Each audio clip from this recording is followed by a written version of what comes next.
Hey everyone, we're live here in the Upper Gallery at the Hoboken Historical Museum, and we're here for another interview with our next Upper Gallery exhibit. Really glad you're tuning in. You could catch us on YouTube and send in some comments, and we'd love to hear from you. Moving along here, the next exhibit is with Bebe Bambu. It's the Coconut Mask Expo.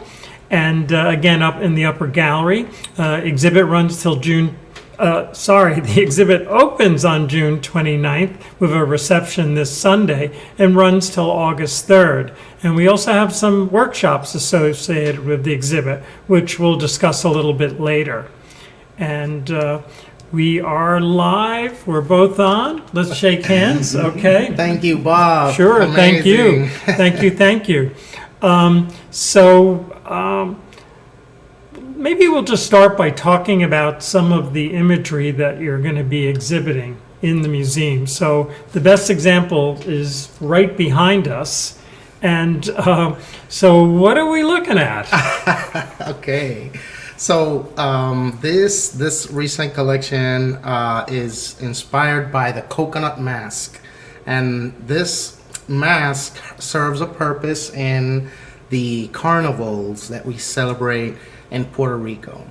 And it's a very interesting phenomenon across other islands as well, and in Central America. But these carnivals, the famous Caribbean carnivals, right? Every island kind of has one at different time of the year.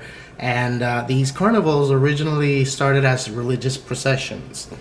And through the years, they've turned into, amazing celebrations, and where people,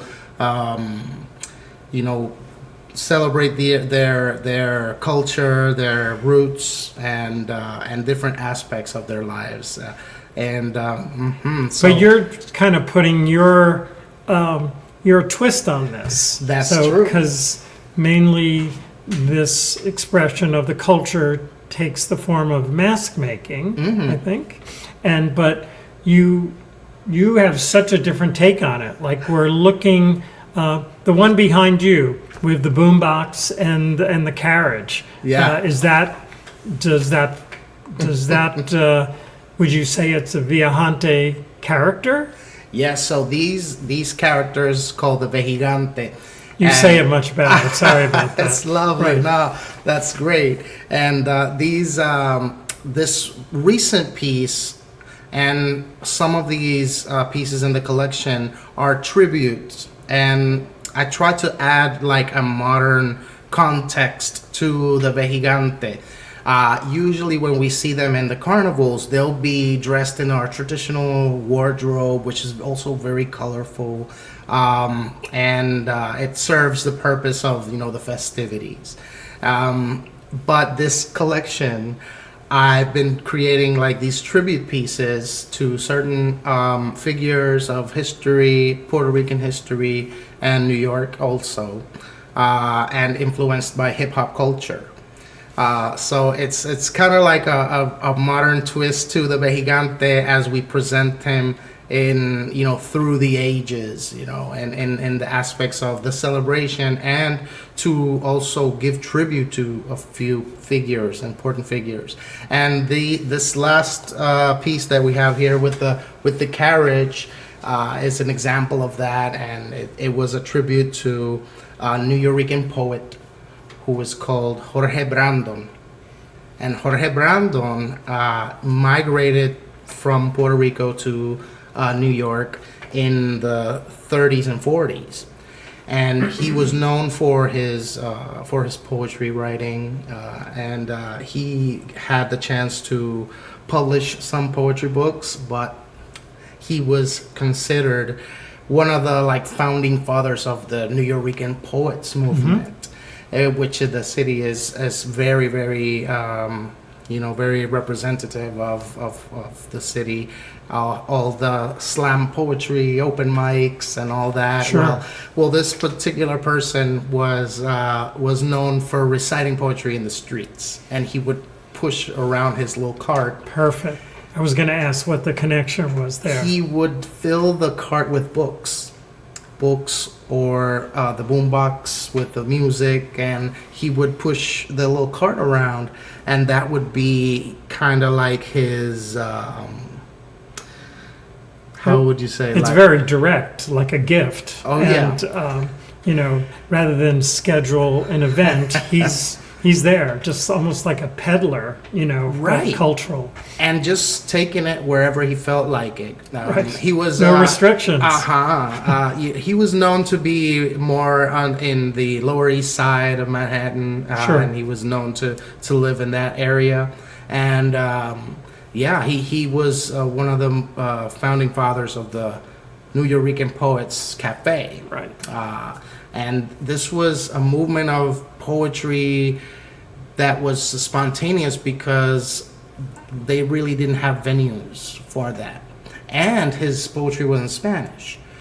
So that's another thing. He was known to recite all his poems from memory and all that. And his poems were in Spanish, but he took a lot of these younger generation who eventually set up a place like the Puerto Rican Poets Cafe, and they were really greatly inspired by him. So Sure. when I heard about his story, I was moved, and I believed that the Vejigante tribute was appropriate also because of his nickname. And his nickname was El Coco que Habla, the talking coconut. So they called him that. And I have a very close friend, Dasso. He was telling me about the history of Jorge Brandon and the Puerto Rican poets. And he said, no, there's this poet who was called the Talking Coconut. And I was about to present an exhibit in another gallery. And he was like, I think this can be your next piece, because it's a great tribute to like an unsung hero of the slam poetry movement.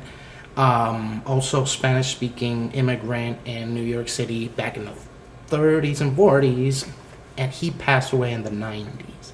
But he was like 90 years old when he passed away. He died of old age. But he died like 96. Mm-hmm. Wow. Yeah. And so he didn't wear this mask. No, he didn't. And all your artwork has characters, Yes. and they're all wearing the Vejigante mask. Correct. And Correct. so you're putting like an identity, using this mask, keeping the culture and the symbol, but it's your, bamboo, kind of twist on it, which that's what's so special about these. You're not just doing an elaborate mask, you have created a character with it. So I think that's amazing. Thank you, Bob. Sure. Thank you, Bob. Yes. And you did a great thing for us too, that each one of these pieces has a QR code, Oh, yes. and I'll explain what's going on there. Okay. Hold this up. You can show Okay. it to them actually. Yeah. So all the pieces come accompanied by a little scan code like this one, QR code. And what happens is that when you scan it, it will take you to my website where you will see the full description of the artwork and a little background of just like a few sentences of context of what I was inspired by and the piece and such. So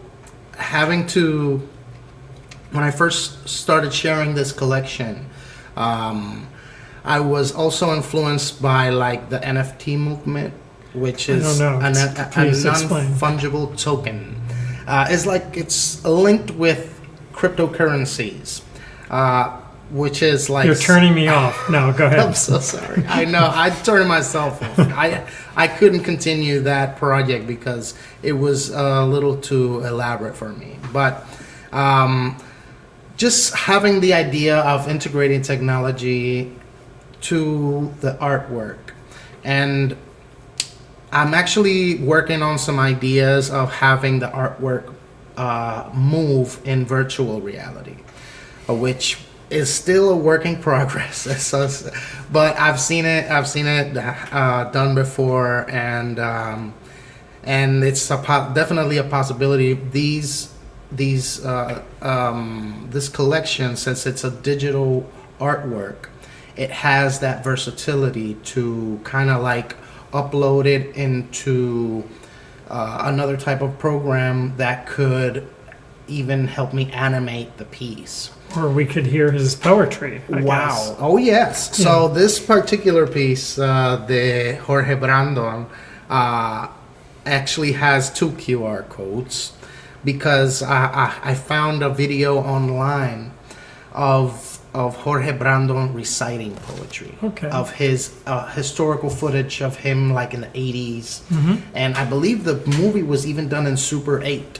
Okay. So, Has that look. And I don't know if it's completely digitalized and restored, but I saw like a clip on YouTube and it had Jorge Brandon, kind of a clip of that Super 8 movie of him reciting his poetry in the streets and pushing his little cart and all that. And so as part of that, I also include that QR, and people can interact with the piece in that way, which kind of opens up the history behind it. The first intention is just to give like a little explanation, but most of these pieces you'll be able to navigate through what the person was and why I was, giving tribute to the person or the figure, and this So all these pieces are based on individuals for the most part? You can say that. Not all of them. Okay. Not all of them. But yes, I started doing certain tributes to people that inspired me also in my journey as an artist. Can I give a few examples? Yeah. Okay. So other than Jorge Brandon, the Talking Coconut, we also have a tribute for Lolita Lebron, which is a Puerto Rican freedom fighter from also the 50s and 60s. This is the one behind me. That's the one a behind female character. Correct, female character. And I wanted to kind of give a tribute to women in revolution, women as leaders of revolution. And that's how I was, inspired by her story and decided to do a tribute piece. But I also have tribute pieces on other figures, like I have the baseball player Roberto Clemente, which is a very famous baseball player and of Puerto Rican history. And it's also one of those points where you can meet different type of audience, could meet and understand. Just starting the conversation off as, Roberto Clemente. Okay, we can start from there. And Roberto Clemente, another great piece that I love. I have another tribute piece for Hector Lavoe, which is a salsa singer, and I also have my hip hop tribute pieces, which is something that I also hold very dear because it's something that moved me personally. The whole graffiti movement, hip hop movement, as a statement of peace, also, because that's how it originated, and that was the purpose of hip hop, was to create peace in the community. So I should say, I'm assuming you were born in Puerto Rico? Yes, I was born in Puerto Rico. And when did you come here? Well, my first visit to New York City was like when I was in '99, and I came for a few days with my dad. And we had just a few days. I think we went to see a baseball game, and we spent a few days with him. But my connection to New York really went deeper because the father of my grandmother, which is my great-grandfather, he used to live in New York City, and he used to be like a valet parking. And my grandmother was born in New York City, and then she traveled to Puerto Rico, and she met my grandfather there and had her family in the island. And they were also from Puerto Rico, but there has been a history of people from Puerto Rico migrating to New York City from like that goes back to like the 50s Sure. and the 40s. So it was very, very, very, very moving to kind of find myself again in New York City with this new purpose as an artist to share share this story, this history, and to connect with the journey of my family. Also. So that's 99, but Wow. then you really step into it. You're here. When No. did that happen? Well, so the first one was 99, then it was 2008. In 2008, I was about to graduate high school, and I was in my first year of college, and I was getting to know all the New Yorican poets back then. And I was also inspired, like I said, from the hip hop movement, and had the context of writing lyrics, and having like that poetic work being put to use. In 2008, I traveled to New York City with a group of friends to go specifically to a series of open mics and poetry events that was like Latin American poets in New York City, and they kind of had like a little tour. How old are you? I just graduated high school, so I was 17. Wow. And that was also for like 8 days, but it was an amazing experience for me because I went to, every day was a different event, and it was like 2 days in the Bronx, 2 days in Brooklyn, 2 days in Manhattan, and then 2 days, I don't know, from one place to another, and we were always carrying our bags everywhere we went, and every night we would stay in a different person. We Right. would meet You're them. young. You're young. It was amazing experience for me, and I got to see the New Yorican Poets Cafe back then, and I got to meet also some of the poets there, and just a very moving experience. From that moment, I knew that I wanted to come back to New York City. It was like such an amazing feeling, and well, after that, I continued my studies and ended up back in New York 2020, Okay. almost 12 years after that. Right. And now we're settled in Brooklyn, and been here since 2020, working and showing the exhibit, doing different types of events, Sure. and really getting to know the community. And some people might sort of forget that Puerto Rico is part of the United States. Yes, correct. Right? Yes, And, correct. I'll just mention in Hoboken, we had a big influx of people migrating here from Puerto Rico, 1950s, Wow. and usually for economic reasons. Oh yeah. And a lot of it was factory work, and I believe in the 1970s we had about 30% population Hispanic, mainly from Puerto Rico. Wow. Yeah, so that's a lot. Right. Yes. And so all of those stories started to come back to the island. We had authors that became authors in that process of migrating to the United States, and then having these stories about the nostalgia of being away from the island and being away from their people and such. And it's something that I've been reading. I was reading since I was in high school. So it's really cool to be back here and to feel that I have an opportunity to show my work and really build with the community here. It's Sure. amazing. So let's look at some other slides to Yes. show some of your process and where you've came from, in a sense. I'm just going to let you explain the images. Oh, wow, and yeah. that's obviously you, and I'm going to guess you're a high schooler? Or- Yes, sir. Okay. This picture is one of my favorite pictures because my mother took this picture. And she took this picture when I was in high school. In Puerto Rico, I went to an art high school.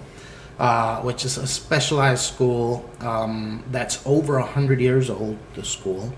And they had, in the island, they had two important schools that were high school, but they were specialized. And you had one of arts, which is the one that I went to, and then you had one of music.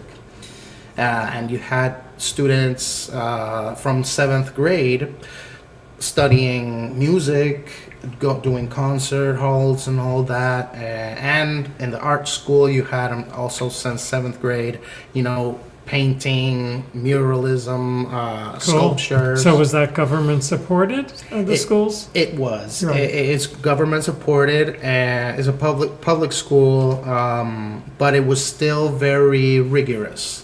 And it wasn't like they would accept just anyone. It was competitive. It was and you had very to- competitive, Yeah. and you had to take exams to get in and Sure. all that. But during that time is really when I started to see myself as an artist, and have it doing my, you would say my. That's what I was trying to get at, right? I kind of was envisioning myself through that road. And I remember this picture, and one of the first few, like, you would say, like, kind of jobs or artistic work that I would try to sell, it would be during the festivals, where I would go with like a bag of magic markers and a few hats, trucker hats, and I would just sit down and people would come up and say what they wanted on their hat, and I was drawing these in the moment, and sometimes I would bring stuff that would be ready, and then I would offer different things. But the experience of living in the island, going out to the carnivals and finding an opportunity to express yourself creatively and possibly make a little money was a great experience. And were your parents supportive that you were taking this direction? Well, I would have to say yes. I know that every time you would think of like, oh yeah, my son is going to be an artist, it would drive parents a little nervous, and stereotypes and all that would come into play. But since 9th grade, which is when I got into the art school, I've been encouraged by my parents. That's great. And they approved, and but obviously it turns into discipline. So and if you're not disciplined, then you won't be able to reach your goals through that. But this picture is amazing because it really inspired and kind of showed me how my mom would look at me, right? And kind of gave me an angle of me working on something that I really didn't even think it would lead to anything. It was just probably doodling something on a notebook someday. Right. And she takes this picture and she's just like, yeah, this is you. And she picked an interesting angle.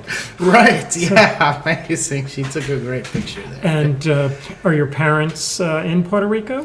Yes, both my parents live in Puerto Rico. Wow. Yeah. And they might even be listening. Yeah, hopefully. I sent them the invitations. Okay. And we'll just keep, explaining these. Is the name, the Manuel, is that a character? Oh, Manuel.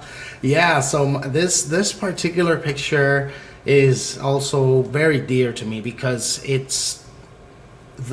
think it's the second commissioned mural that I ever did. I was, like I said, inspired by the hip-hop culture, graffiti, muralism, and the fact of doing, the idea of doing artwork in a large scale. So I started doing some murals around the neighborhood, and I remember my first mural was the entrance to the barber shop, right? So they wanted one of those little... The symbol. The symbol. Let's do that on the front of the barber shop. And I remember they paid me like $200 for it, and I was so happy. Sure. Oh my God. And so that inspired me to continue doing murals. and I had the chance to do different pieces. But this particular picture is in a private residence where I was commissioned to do a mural.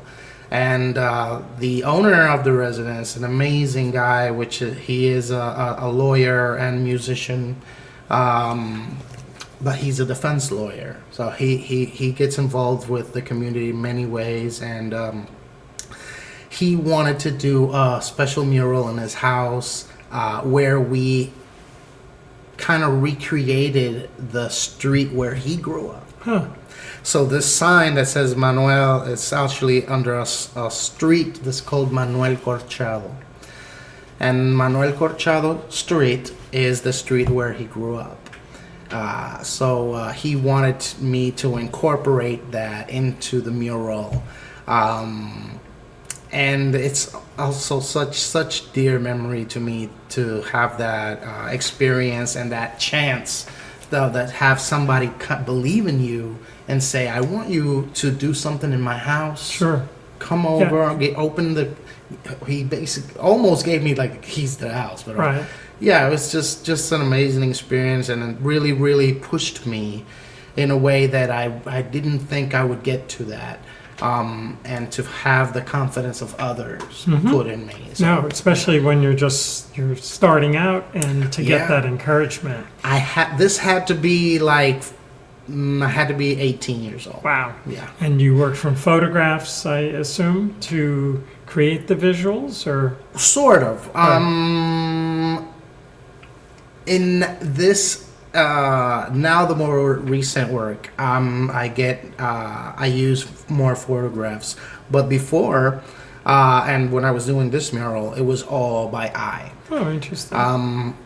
And at first, when I was starting to get to know like the mural process, graffiti was also a big influence. So I learned to use the aerosol spraying. Sure. But I would combine it with brushes and other types of paint, like from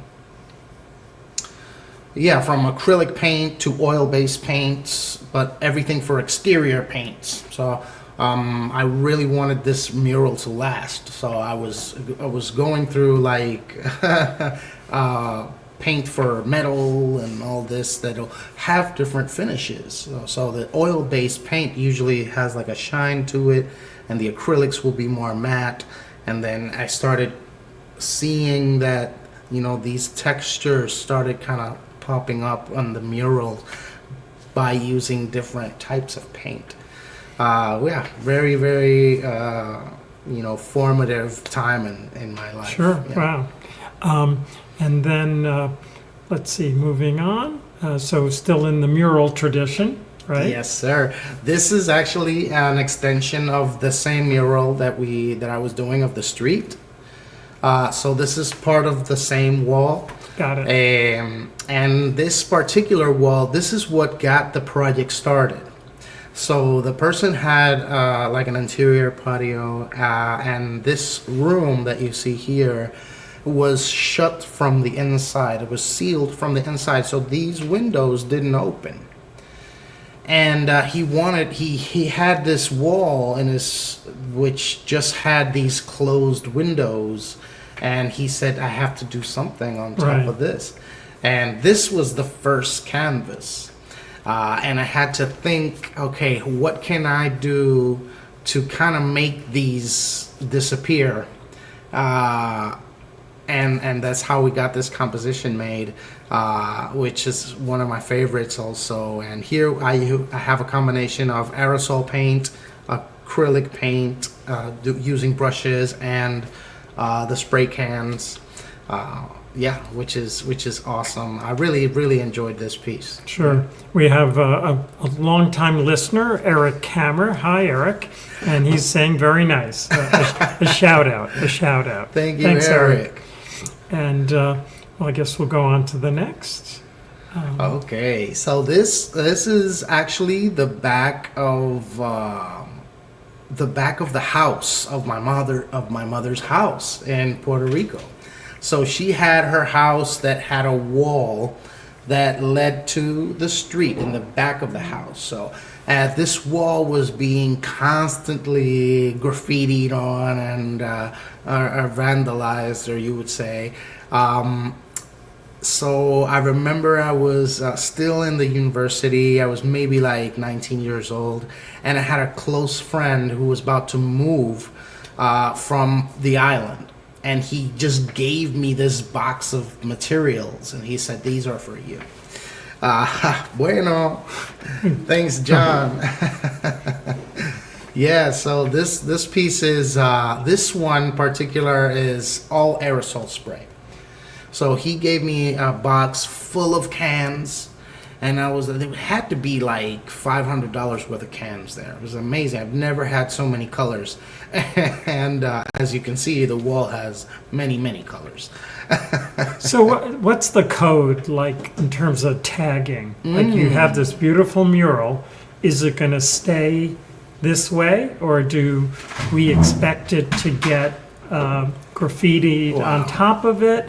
And then do you try to restore it back to the original? You know, because it's just out there. Yeah. So stuff can happen. Wow. And now that you mentioned that, it gives me so much energy, because as growing up and learning about graffiti and the culture, how it came up through hip hop, I actually, during my master's degree, I did a whole investigation on research on street art and graffiti techniques and codes.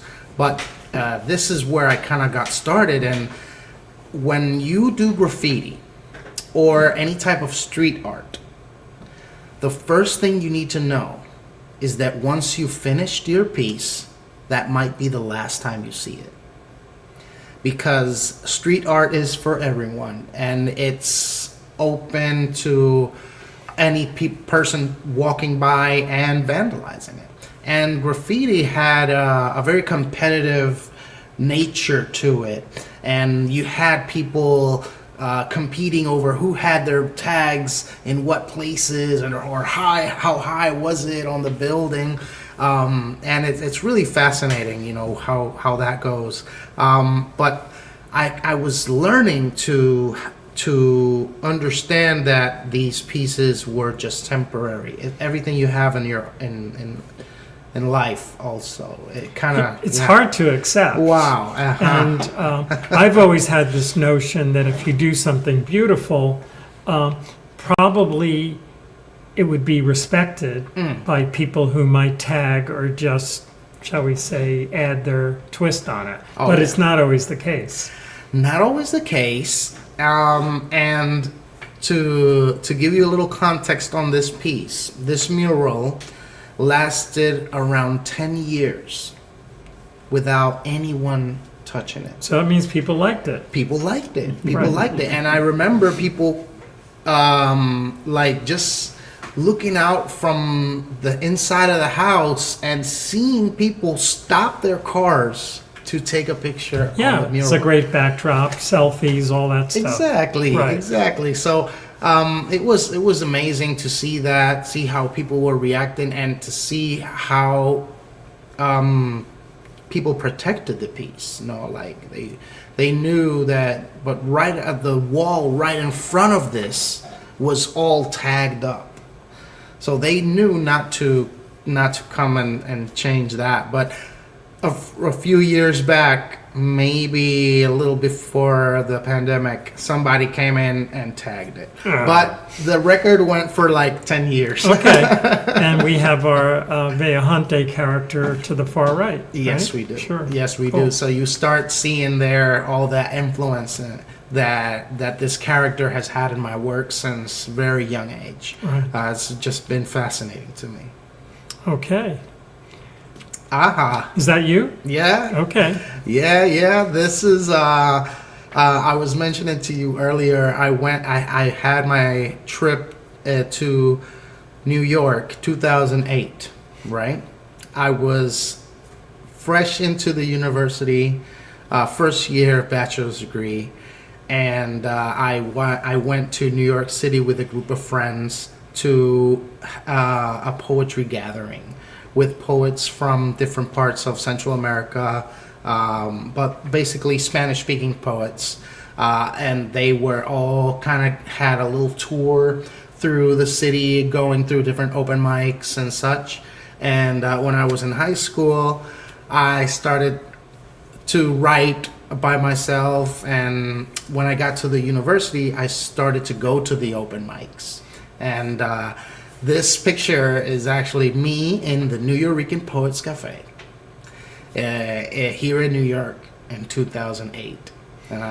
It was a great experience for me to have, the opportunity to travel to the city and then to go to a place like the Puerto Rican Poets Cafe. It's just amazing, and one of those things that kind of drew me back to the city. Look at the size of those pockets. You could get like 3 aerosol cans in those. It's amazing. Yeah. It's the style. That was the style. Right. The times. Yes. I think I could fit at least 3 or 4 cans in those pockets. Got it. Cool. Okay. Yes. So again, the Vejigante. This piece is an amazing piece that I was finishing up in the university as one of my final projects for my drawing class, and my professor he assigned to do large scale drawings. And this is actually a print of that original drawing. The original drawing was like 36 by 48, 3 feet by 4 feet, and again, this exploration of the Vejigante character, this is when I really started to get drawn into the history and all the symbolism behind it, because the Vejigante character is, in his story, is kind of like a tragic story behind it, because he is antagonized all the time, right? So this particular piece is called the Boricua Tragedy. So some common elements that you see in all of them are the horns, right? Yes. And the teeth. Yeah. I get there. But is this character? He's sort of scary. Okay. But you were kind of painting him a slightly different way. Is he a trickster? I mean, the role that the Vejigante plays in the carnivals is kind of like the trickster, or the you would say the menace, or he would try to scare the children and such, but he was also very, very, very colorful, and there were songs about him. So during the celebrations, people would sing also about the character. So it played a role in kind of like this theatrical sense of kind of placing a hierarchy during the celebration. So as I mentioned, these celebrations started as a religious procession first. So the first thing that they would pay homage to would be a saint, a Catholic saint. And through different islands through the Caribbean, there'll be different saints. But in Puerto Rico, it was particularly the Santiago Apóstol, which is Saint James, which is the patron saint of Spain. right. So you have Spanish, you have African influences, Very and then there's the indigenous people of Puerto Rico, right. which I forget their name. It's like Tianto or something. Taino. Okay. I did a little look up kind of thing. That's great. So, That's cool. Whatever, just to keep up with you. Yeah. So let's go to the next slide. And cool. Yes. Okay. So These pictures are from my first exhibition in Mexico. When I graduated from the University of Puerto Rico from my bachelor's degree, I spent a few years kind of like not knowing exactly what I wanted to do. I had different types of jobs, and I always had like the murals and things and the inspiration of the Vejigante. It was always reflected in my artwork in one way or another. But in 2012, I traveled to Monterrey, Mexico, and to the capital, DF, of Mexico, the Ciudad de Mexico, or in that time, Distrito Federal, Federal District of Mexico. Because I was also encouraged to look up more universities and to take kind of like a step towards a higher education, and also would help with my artistic career if that was something that I was trying to pursue. So in 2012, I visited universities in Mexico. Why Mexico? The answer to that is also as part of the history of the island. So Mexico was always kind of like, a very important model of a social model that we would look. Also, considering they had like their golden age of film during the 60s and 70s, and you had amazing films come out of Mexico before Hollywood even, took off. You had a great example of that is Cantinflas, which is a comedian from that time.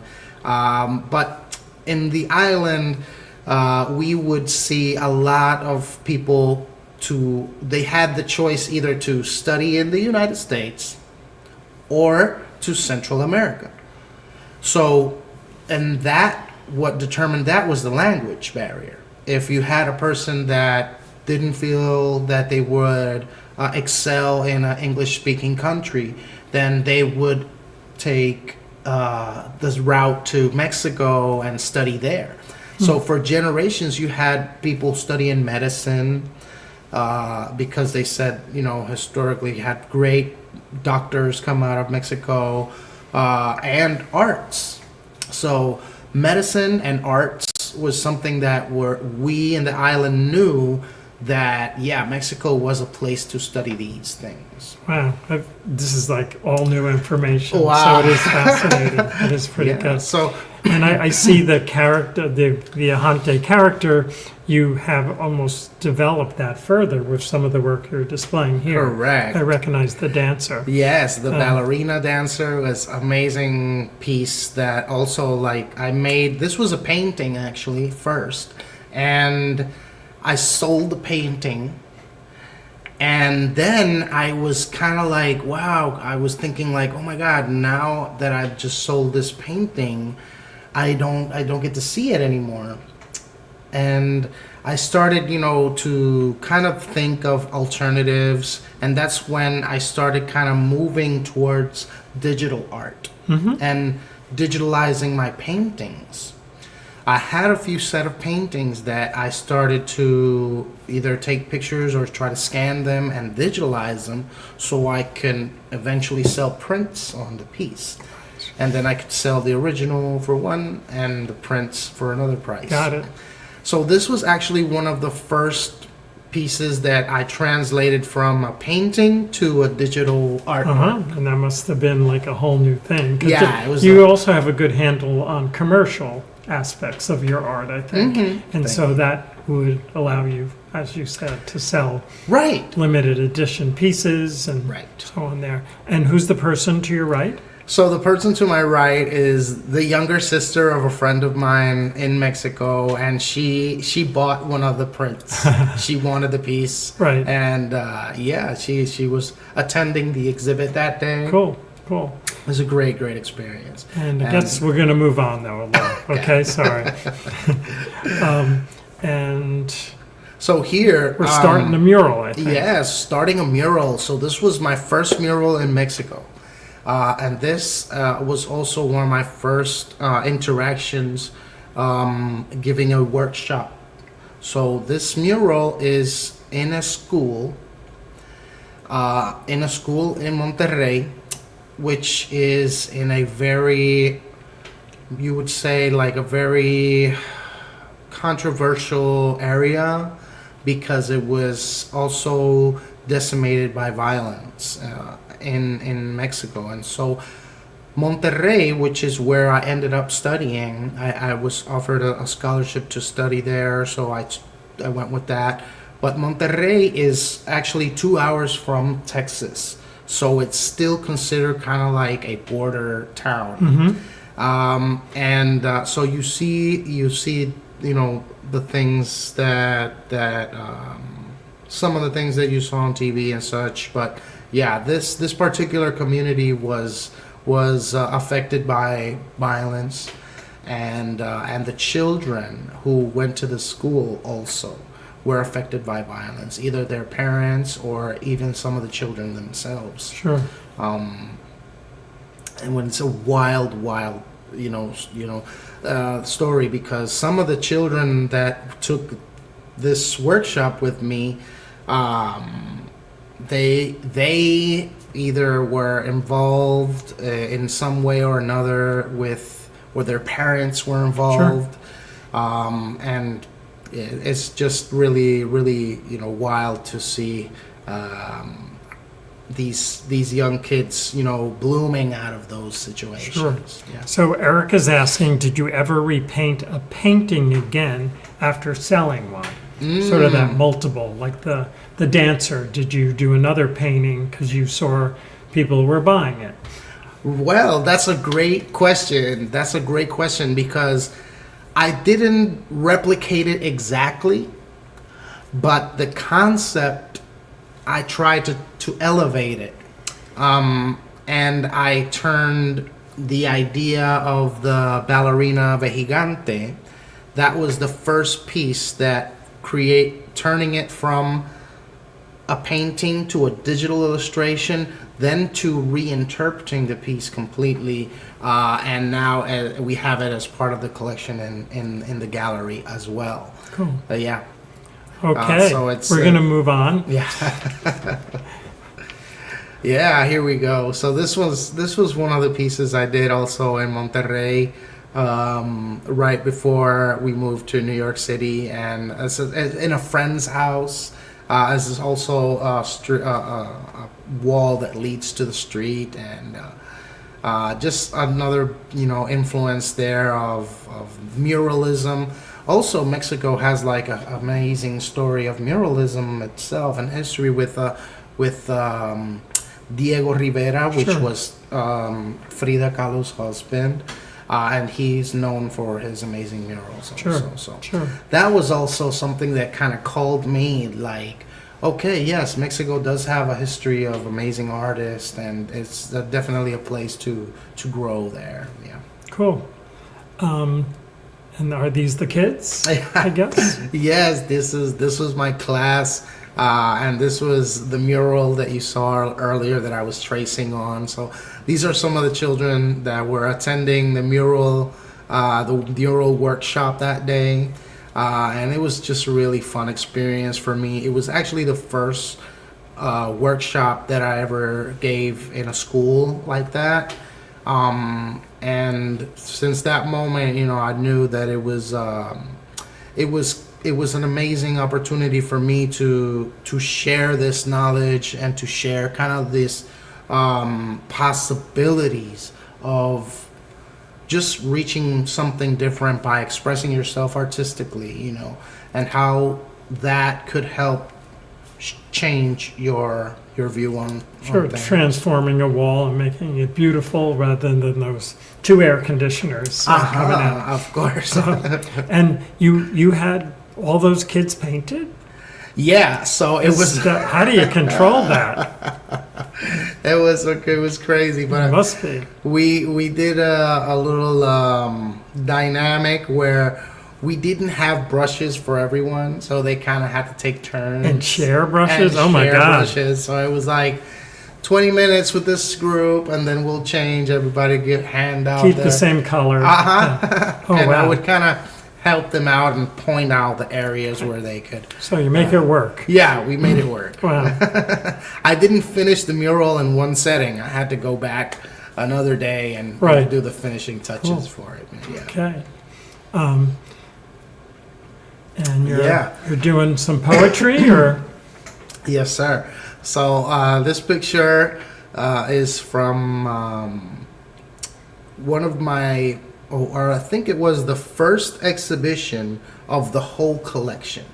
So the first time that I ever presented this collection, which wasn't as completed as it is now, and that moment, I think I had maybe like 5 pieces, and I had a little event that we put together, and the event was in like a tattoo shop, and we had a DJ come in, and we had people doing live tattoos, and it was a really cool experience. But I almost didn't do that event because I was a little, well, I was trying to present the event in different spaces, and I had just had a few days in Puerto Rico, and I had to travel back to New York.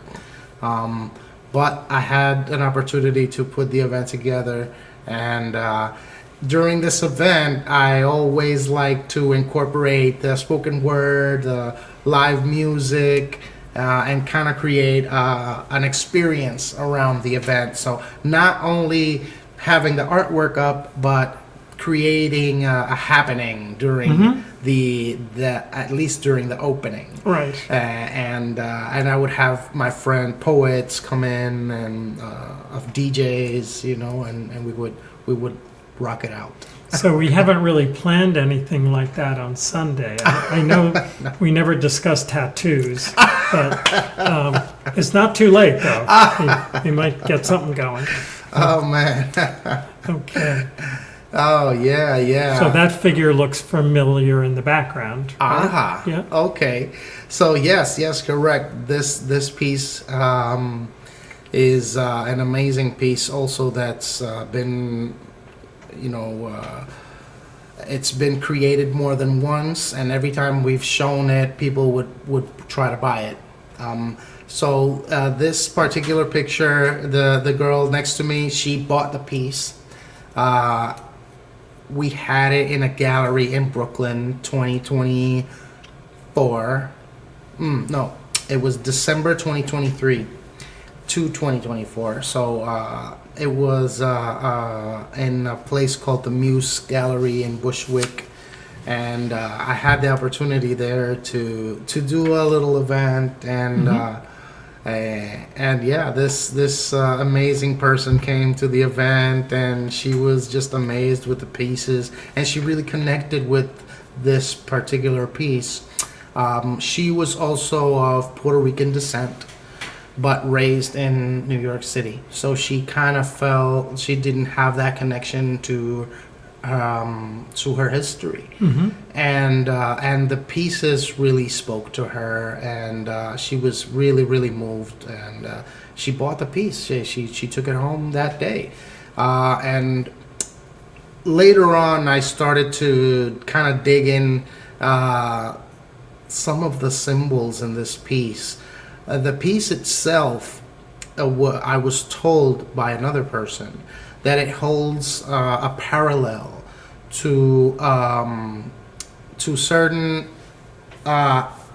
African mythologies and stories of African spirituality that definitely made a connection that I didn't do it intentionally. So I started to discover these stories after creating the piece. And it was, really moving, and to find and to connect with her that way. She was actually moved to tears the day she bought it. She was super happy when she bought Very it. cool. And, Very cool. And it was something like that she got to connect with her, with the story of her island, of her ancestors, her parents, grandparents, and she might have maybe visited the islands once or twice, but this particular piece really spoke to her, and yeah. You're almost saying like that piece had spirituality to her. Yes, correct. And this piece was also in the intention of it was to represent the feminine divinity, the aspect of feminine divinity, also a warrior figure. And this isn't really a reflection of a tribute to a person, like we mentioned before. Right. So sometimes I would be inspired by a person itself, and I would try to do a tribute to that person. But this particular piece was a tribute to the concept of African divinity and female divinity. And it really puts together these elements very in a unique way. You don't see it right now, but the character is holding a machete in her hand, and she's holding a few series of coconuts that she's kind of dragging to. So the story of this piece is how the feminine figure ends up giving shape to the mask and ends up giving shape to us, to our society, to all societies. And it was one of my favorite pieces. Cool. So this picture means a lot too. It does. I want to give a shout out to everyone that came out. Yeah. And so you sometimes do textiles too? Yeah. Oh, Sure. wow. So here, this was in again the exhibit that I did in Puerto Rico. The first time I showed some of these pieces, and this one also that we have. Yes, here. right in the middle. As Right. you can see, the one on the picture doesn't have the foil, doesn't have the gold Right. foil. So it was one of the first prints that I ever did for this piece. The foil technique kind of came in later. But this particular piece was very important in transforming the artwork into textiles. So how I was inspired by these pieces to find different ways to take it out of the frame, right? So the particular design that you're looking at is from another artwork that we don't have today, but also one of the first few designs. And like I mentioned, when I was getting started and I was very young, I started drawing on top of hats and t-shirts and going to the carnivals, and I would have to do these all by hand. But once I started digitalizing my work, I had the chance there to take it to textile, right? I could take the design and print it on different fabrics, or have that upcycled, like printed and then cut out and taken to another piece, right? So this was also a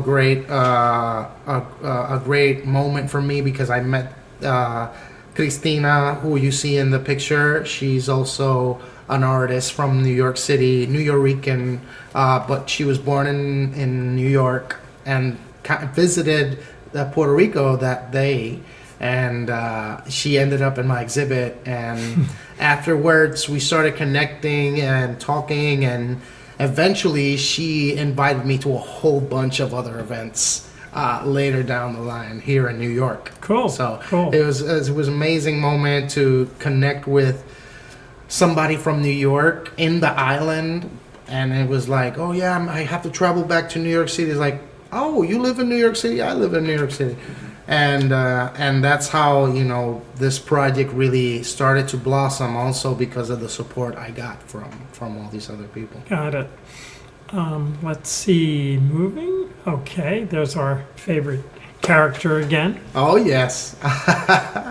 So this is a picture of my most recent mural. I had the opportunity to go to the Loisaida Festival, which is in the Lower East Side of Manhattan, and they have the Loisaida Center. And this center was originally, it started like with the Young Lords organization back in the 70s and 80s, and they started taking over abandoned buildings and then restoring them, creating community buildings and community work. So this a space that I was invited to paint at, it's in the Alphabet City, 10th Street, between or right after Tompkins Square Park, right next to that, and I was invited to have a little piece of the wall there, and they particularly asked for one of the masks, so they said, yes, we would like to have you one of your Vejigantes on this wall. And this wall is an amazing wall also because it holds other murals next to it. I couldn't take a picture of the whole wall, but it has tribute to people from the community, from the Lower East Side, who were doing community work, and they had their tribute mural done, like they have their faces on the wall. And Sure, such. sure. Wow, great. Yeah. And let's see, this is more connected to the work that you're showing in the museum, I would say, right? Yes, correct. This is also one of the pieces that got the collection started. I believe it had to be like the second or third piece I ever did of the Vejigante with the hip hop influence.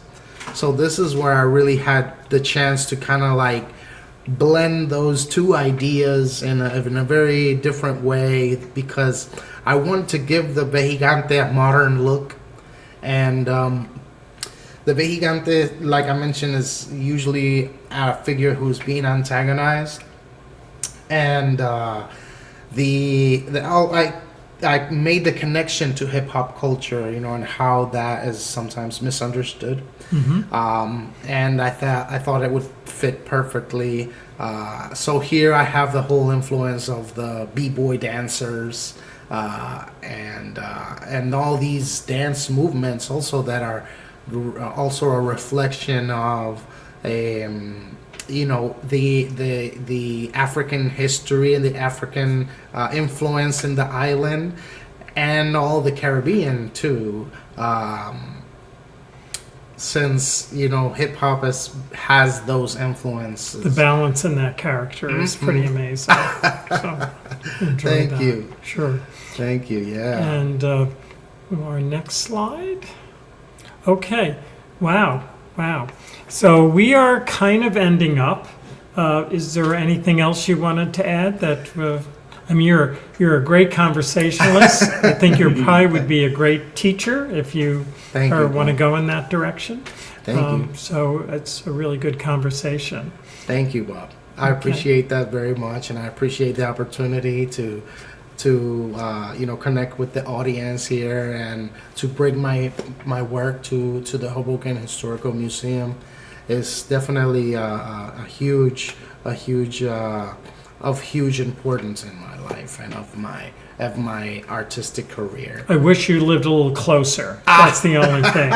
So I'm a Coney Island. Oh man, it's good. That's a long ride. It's all right though. But you guys have a lovely neighborhood, and Hoboken is so beautiful to see the city. It's a great place to be at, and I feel just blessed for the opportunity. I'm so glad we did connect. So again, just a reminder, our opening, which we got to talk about the opening now because you talked about all these other elements. Okay. The opening is this Sunday, that's June 29th from 2 to 5. And I should mention we are doing these mask making workshops. That Bebe is going to be our mentor, and they are the July 13th, 20th, and 27th from 1 to 3. If someone signs up, they do need to do all 3 workshops, and they'll be making a Vejigante Mask. Correct. Which should be interesting. Yes. And we're really looking forward to that. The workshops include all the materials. There's a modest fee, but it's really low. And if someone wants to come and can't afford it for some reason, we can talk. Of course, reach on out. there. Yeah, definitely. So I've really enjoyed this talk. I think it probably could have gone on for another hour because Easily. I stopped asking questions because I knew it would just go longer and longer. So I let you run with it. Thank you. And I'm glad we did. Thank you. So a few more thank yous before we sign off. We have funding for these exhibits through New Jersey Hudson County Cultural of Heritage Affairs, and we thank them. And this is all upper gallery exhibits are sponsored by them. This is a list of some of our heavy hitter donors, and we thank them for their donation. And they help make things happen here for sure. Our current main floor exhibit is called the Hoboken Meadows. It's curated by Holly Metz. There's also an accompanying publication on this, which is available at the museum. And it's really the story of how Hoboken, a large part of it, was, shall we say, uninhabitable because it was marshland. And then the city decides to expand and sort of changes the terrain for sure. Wow. Yeah. Very And in addition, again, this show is Hoboken Talks, or we'll say, no, actually, this is Hoboken Art Talks. I get confused. I'm sorry. Our other talk show program is Hoboken Talks, and the next version of that will be with Roseanne Versace, which I believe is going to be July 11th, and then I believe July 27th with Damien Uva. So we look forward to Hoboken Talks. And we do like people to make comments, share, subscribe. Our YouTube website, YouTube channel is really the best way to leave comments and sort of up our profile. And we're also on Facebook. We want to thank Rand Hoppe for engineering tonight. He's always makes this happen. And of course, please come visit this exhibit on this Sunday. Thank you for tuning in. Thank you. Cool.